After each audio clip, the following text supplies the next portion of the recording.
চাইলেই অনেকাংশে abnormal vaginal ডিসচার্জকে prevent করা যায়। অর্থাৎ হচ্ছে সাদা স্রাব আপনারা যেটাকে বলেন, এটাকে চাইলেই অনেকটা কন্ট্রোল করা যায়।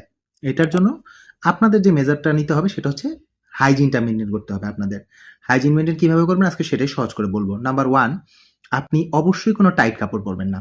নাম্বার 2, চেষ্টা করবেন কটনের কাপড় পরতে, সিনথেটিক জাতীয় কাপড় কম পরার জন্য বা এভয়েড করার জন্য। নাম্বার 3, জায়গাটা বেশি সময় ধরে ভেজা রাখবেন না, স্যাঁতসেঁতে রাখবেন না। যদি ভিজে যায় যখন আপনি টয়লেট ইউজ করতেছেন তারপর আপনি এটাকে শুকনা কাপড় দিয়ে মুছে ফেলবেন এবং ঘেমে গেলে সেই জায়গাটাও আপনি ক্লিন করে পরিষ্কার করে ফেলবেন এবং তারপরে মুছে ফেলবেন।